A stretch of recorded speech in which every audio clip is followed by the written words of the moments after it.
Dear students, in this session I will define the characteristic function. So this is also known as the generating function. With the help of this we can find the expected value of the random variable x and also expected value of x square and so on. So the definition is, if x is a random variable, then the complex valued function that is denoted by phi x of it, and actually this is equal to the expected value of the exponential function e power itx. So this t is a real number. So this is called the characteristic function of the random variable x. If x is a continuous random variable, then the characteristic function phi x of it, which is equal to expected value of e power itx. We know that expected value of a function g of x is integration from minus infinity to plus infinity g of x into probability density function of the random variable x into dx. So therefore here it is, in place of function we have e power itx into probability density function. So this is in case of continuous random variable, so we'll call it as equation number 1.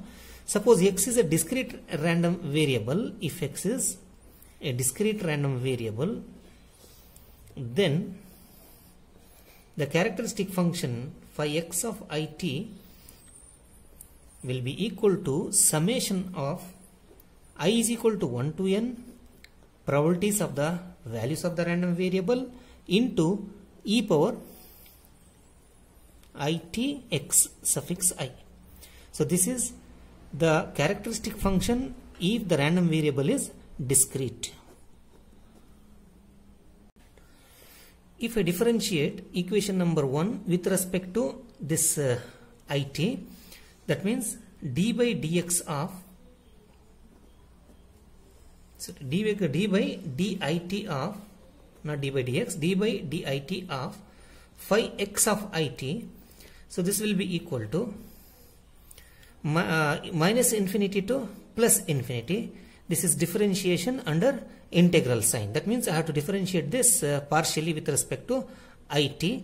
So then x is a constant. X is like a constant. So derivative of e power it with respect to itx is x into e power itx into, this is also a constant, fx of x into dx.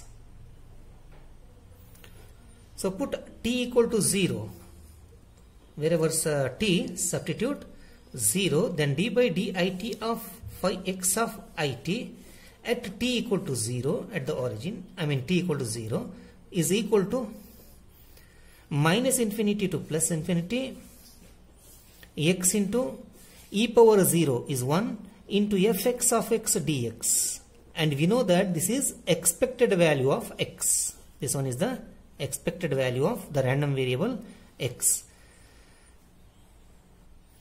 Similarly, d square by dit square of the characteristic function phi x of it at t equal to 0 is minus infinity to plus infinity x square into fx of x dx. So this is actually expected value of x square. Therefore, we have these results, that is expected value of x or mean value of the random variable is the first derivative of the characteristic function with respect to it at t equal to 0, and expected value of x square, that is mean of the square of the random variable, is the second derivative of the characteristic function with respect to it at t equal to 0. Next we discuss conditioned random variable. That means a random variable conditioned by a subset. Suppose x is the random variable with the probability density function fx of x and a cumulative distribution function capital F x of x. If x is conditioned by the event b, then x is called conditioned random variable.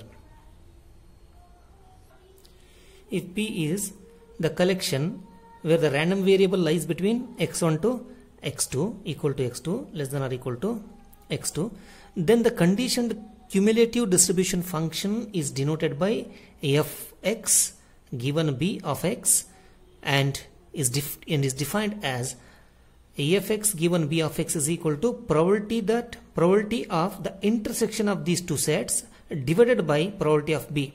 So probability of intersection of x less than or equal to x intersection the set b. So this we have derived from probability of a given b is equal to probability of a intersection b divided by probability of b.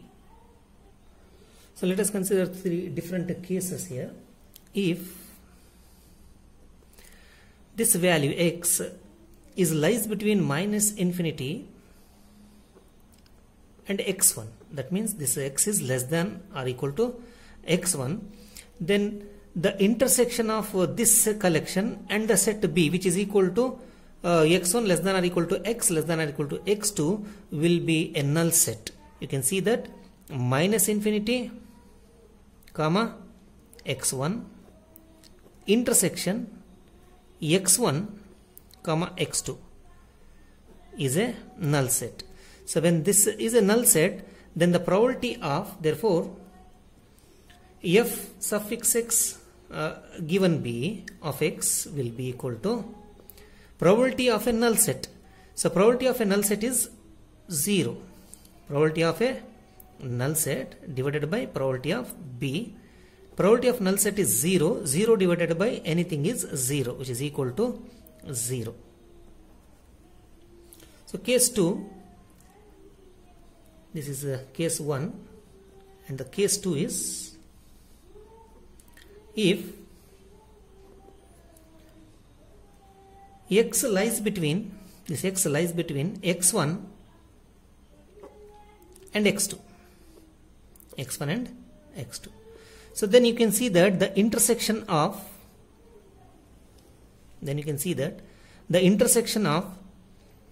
minus infinity comma x. So this is not x1, this is x. So minus infinity comma x,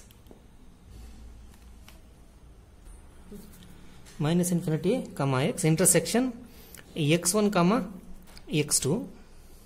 So this is equal to since x is more than x1, the lower limit will be x1 and the upper limit depends on x, because it lies between x1 and x2. It depends on x. Therefore the interval is x1 comma x. So therefore fx given b of x is equal to probability of x lies between random variable x lies between x1 and x divided by probability of b. So this intersection is x1 less than x less than or equal to x. So therefore this is equal to, so you know the probability that random variable x lies between x1 and x is fx of upper limit x minus fx of x1 divided by probability of b. So this is in case of random variable lies between, this x lies between x1 and x2. So case 3 is if x is more than x2 less than infinity, then you can see this minus infinity to x intersect with the set x1 to x2. So if you take the common of these two sets, the lower limit will be x1 and the upper limit is x2, because x is more than x2, therefore the common is x2. So this is the interval. So this is actually the set B.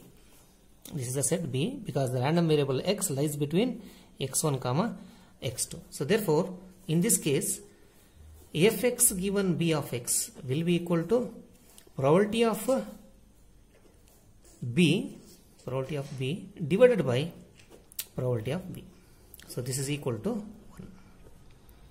So this is equal to 1 because probability of x1 less than x less than or equal to x2 is actually probability of B. So that probability of B is B divided by probability of B is 1. Therefore, if fx given B of x will be 0 when x is less than or equal to x1, and fx of x minus fx of x1 when x lies between x1 and x2, 1 when x is greater than x2. So we know that probability density function fx of x is equal to d by dx of cumulative distribution function fx given b. Fx given b of x is equal to d by dx of fx given b of x, which is equal to, so in these two cases it is 0, only in this case 0, only in this case it is the differentiation of this one is fx of x when x lies between x1 and x2. This is actually integration of fx of x dx. If you differentiate, integration and differentiation get cancels, you will get fx of x divided by probability of b. So the numerator is fx of x divided by probability of b. So other cases it is 0 otherwise. So therefore this is the probability density function. The expectation conditioned by b is given by expected value of the function g of x conditioned by b is equal to minus infinity to plus infinity, this function, into the probability density function f of x given b of x dx. In particular, expected value of x given b is minus infinity to plus infinity. You will find here this is capital X. So you will find small letter x here. fx of x given b, f of x given b into dx. Similarly, expected value of x square given b can be written as minus infinity to plus infinity x square into probability density function f of x suffix x given b dx. And variance is equal to minus infinity to plus infinity x minus mean given b whole square into the probability density function f of x suffix x given b. Let us consider the problem. Given the discrete random variable x and fx of x is given like this: 0.71 delta x, 0.16 delta x minus 1, 0.29 delta x minus 2, 0.18 delta x minus 1, and the event is given b is equal to random variable x less than or equal to 2. So what are the probability density function and cumulative distribution function conditioned by the event b? So solution is, first I will write the table. I know that if you express fx of x in terms of delta function, so these coefficients will give us the probability of the values of the random variable. Suppose you consider, this is the probability of x equal to 0, p of 0, right? Therefore, first I will write the data. So the data is, so the random variable x takes the values 0, 1, 2, 3. 0, next is 1. And the probability mass function p of x takes the values p1, this is p0, that is 0.37, 0.16, 0.29. When x equal to 2 it is 0.29, and when x equal to 3 it is 0.18. So this is the data we got, and the probability of b is equal to probability that the random variable x is less than or equal to 2. Less than or equal to 2 means, so probability that x is less than or equal to 2. This means probability that x is equal to 0 first value plus probability that x is equal to 1 plus probability that x is equal to 2. If you add these values of the probability, these are those. Probability of x equal to 0 means 0.37, p of x equal to 1 is 0.16, then p of x equal to 2 is 0.29. If you add this, you will get 0.82. 0.82. So this is probability of B. We know that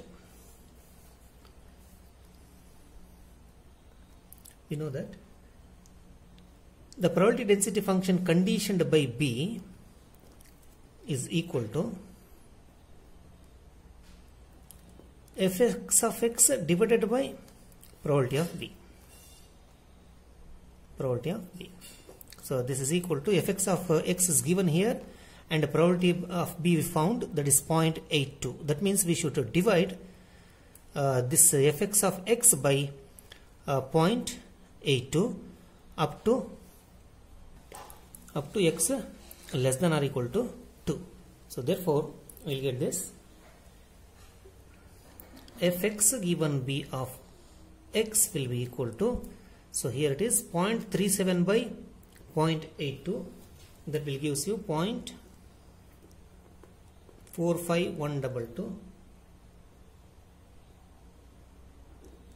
delta x plus 0.16 divided by 0.82, 0.1951 delta of x minus 1, then 0.29 divided by 0.82 plus